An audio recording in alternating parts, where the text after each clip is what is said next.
Hello everyone, मैं प्रीति गंगवार स्वागत करती हूँ आप सभी का अपने यूट्यूब चैनल साइंस बबल्स में। आज के इस वीडियो में मैं लेकर आई हूँ क्लास 10 के चैप्टर नंबर 1 के मोस्ट इम्पॉर्टेंट क्वेश्चंस। कि वो मोस्ट इम्पॉर्टेंट क्वेश्चंस हैं जो एग्जाम में किसी न किसी फॉर्म में ज़रूर आते हैं। 1 मार्क्स में, 3 मार्क्स में, 5 मार्क्स में, कितने भी मार्क्स में इन टॉपिक्स में से आपसे पूछ सकते हैं। सो बच्चों, डोंट इग्नोर दीज क्वेश्चंस।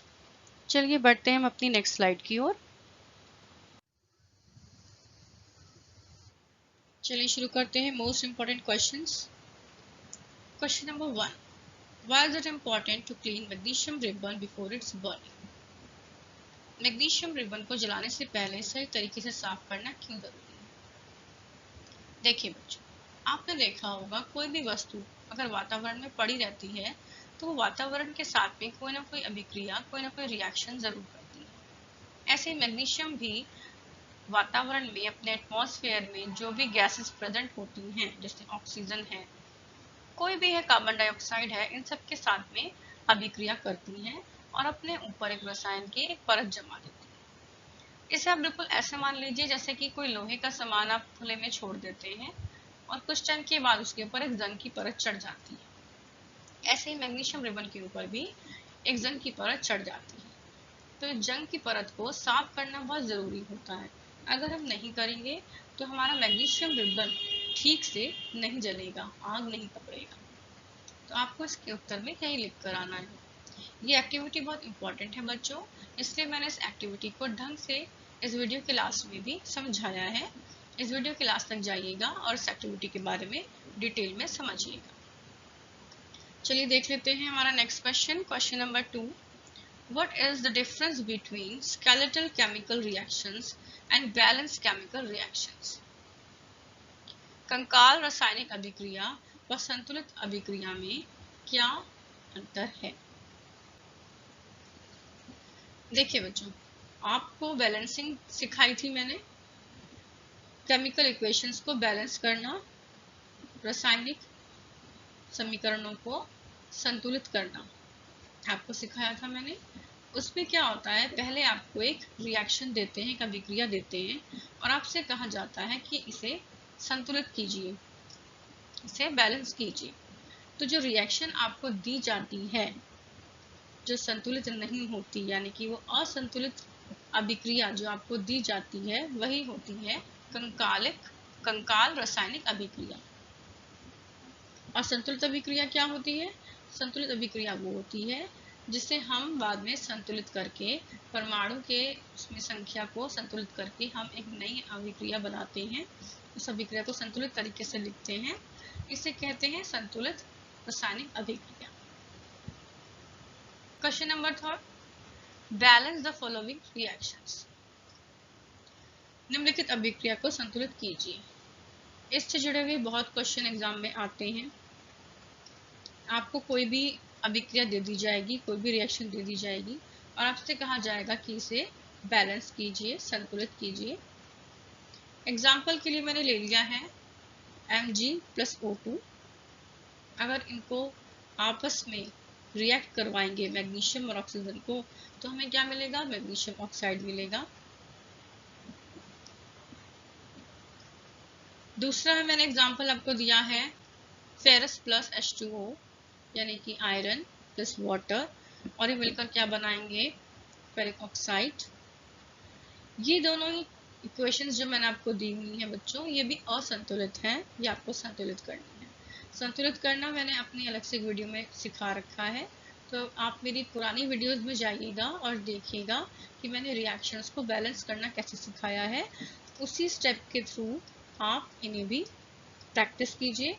अब एग्जाम्स में कोई भी रिएक्शन आपको दी जा सकती है, ज़रूरी नहीं है कि यही वो रिएक्शन आएंगी, लेकिन हाँ इस टाइप के क्वेश्चंस आएंगे। बढ़ते हैं नेक्स्ट स्लाइड की ओर।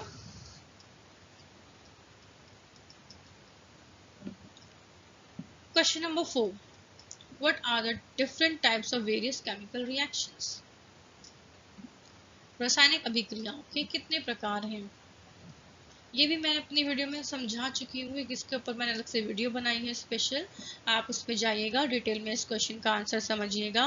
शॉर्ट में मैं आपको बता देती हूँ कि कुल मिलाकर रासायनिक अभिक्रियाएं होती हैं 5। ठीक है, कौन कौन सी होती हैं आप मेरी पुरानी वीडियो में जाइएगा और उसे देखिएगा। What are redox reactions? Redox अभिक्रिया किसे कहते हैं? ये एक इम्पॉर्टेंट क्वेश्चन है।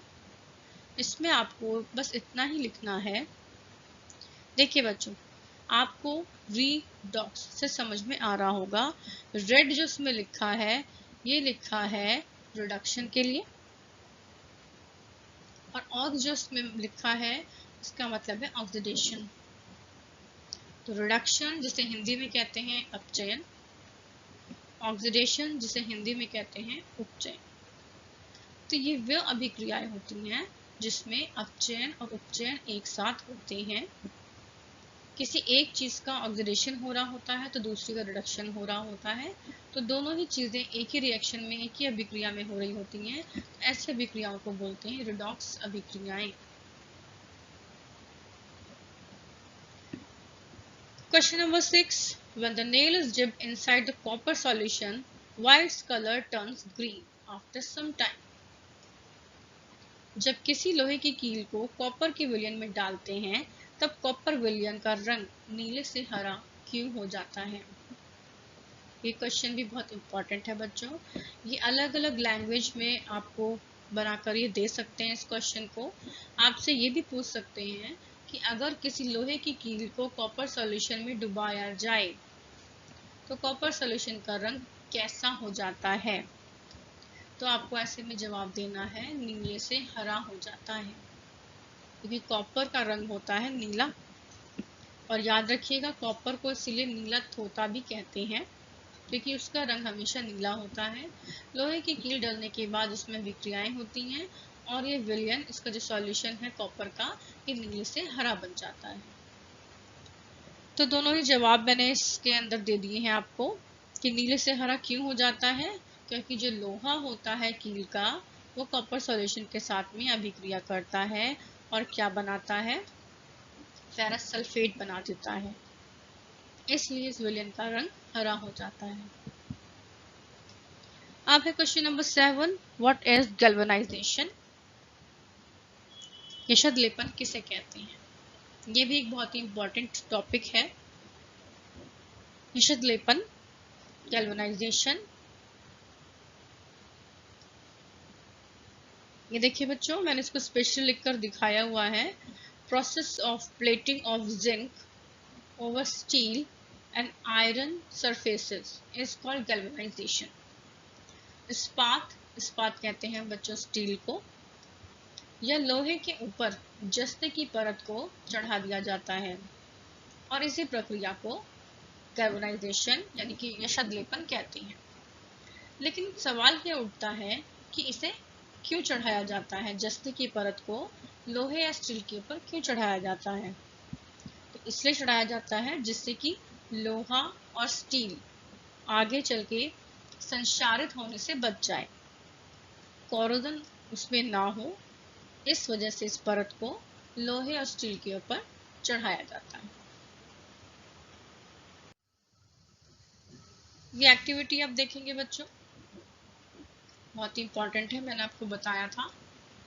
मैग्नीशियम रिबन की ये एक्टिविटी है, burning of magnesium ribbon, magnesium फीते का दहन। क्या होता है इसमें? मैग्नीशियम फीते को जलाने पर उसमें से बहुत तेज सफेद चमकीली रोशनी निकलती है और इंग्लिश में इस रोशनी का नाम है डेजलिंग व्हाइट फ्लेम। इसमें से क्वेश्चन ये भी बन जाता है बच्चों, 1 नंबर के क्वेश्चन में या 2 नंबर के क्वेश्चन में आपसे पूछ लेते हैं, जब मैग्नीशियम रिबन को जलाया जाता है या उसका दहन किया जाता है तो उसमें से किस रंग की रोशनी निकलती है? तो आपको जवाब में यही कहना है, उसमें से चमकीली सफेद रोशनी निकलती है, या डेजलिंग व्हाइट लाइट, उसमें से डेजलिंग व्हाइट फ्लेम्स में से निकलती है। और ये इतनी चमकीली होती है कि जब इस एक्टिविटी को करते हैं तो इंस्ट्रक्शन दी जाती हैं कि बच्चों को और जो प्रैक्टिकल आपको करा रहे हैं उन टीचर्स को अपनी आंखों पे ब्लैक कलर के ग्लासेस लगा लेने चाहिए, जिससे कि इसकी स्पार्क हमारे आंखों में ना पड़े। क्योंकि इससे अगर हम बहुत ध्यान से इसे देर तक देखेंगे तो हमारी आंखों पर इसका गलत प्रभाव भी पड़ सकता है। जलने के बाद सफेद रंग की राख बचती है, व्हाइट ऐश बचती है। व्हाइट ऐश क्या होती है, ये देखिए इस रिएक्शन में इस पूरी एक्टिविटी को देखेंगे। वो व्हाइट ऐश की जो मैं बात कर रही हूँ वो होती है MgO, जो इस रिएक्शन के लास्ट में लिखी है। इसे कहेंगे मैग्नीशियम ऑक्साइड। इसके रिएक्शन को बहुत ध्यान से आप लोग देखेंगे, याद करेंगे। ये रिएक्शन बहुत एग्जाम में आती है। 2 molecules of magnesium plus oxygen. Oxygen डायमेटिक form में है। मैंने आपको पहले ही बताया था कि O2 इससे लिखते हैं क्योंकि ऑक्सीजन अक्सर कॉमनली इस नेचर में डाई एटॉमिक फॉर्म में ही एग्जिस्ट करता है, यानी कि हमेशा 2 ही एटम ऑक्सीजन के एक साथ रहते हैं, अकेला ऑक्सीजन नहीं मिलेगा। इसलिए O2 की रिएक्शन इसके साथ में होती है। तो जब 2Mg को प्लस करेंगे O2 के साथ में, आफ्टर रिएक्शन ये हमें देंगे 2 मॉलिक्यूल्स ऑफ MgO, यानी कि मैग्नीशियम ऑक्साइड के 2 मॉलिक्यूल्स। तो इस एक्टिविटी को बच्चों आप लोग ध्यान से देखेंगे, समझेंगे, पढ़ेंगे। ये एग्जाम में बहुत बार पूछ ली जाती है। 10th क्लास, ये थे आपके मोस्ट इम्पॉर्टेंट क्वेश्चन। ये वो मोस्ट इम्पॉर्टेंट क्वेश्चन है जो नहीं करने हैं आपको इग्नोर, और ये आपके क्वेश्चन, ये वो क्वेश्चन है जो आपके एग्जाम में किसी न किसी फॉर्म में ज़रूर आएंगे। मैं ये नहीं कह रही हूँ कि आपको और क्वेश्चन नहीं पढ़ने हैं, आप सिर्फ यही क्वेश्चन पढ़कर एग्जाम में जाइए। आपको सारे क्वेश्चन पढ़ने हैं, लेकिन ये क्वेश्चन आपको ज़रूर पढ़ने हैं। नेक्स्ट वीडियो में मैं आऊँगी आपके लिए आपका chapter number 2 acid basis and salts को लेके, अम्ल क्षारक व लवण को लेकर। तो बने रहिए मेरे चैनल के साथ, subscribe it, like it and share it. मिलती हूँ आपसे अपने अगले वीडियो में। तब तक के लिए नमस्कार, जय हिंद।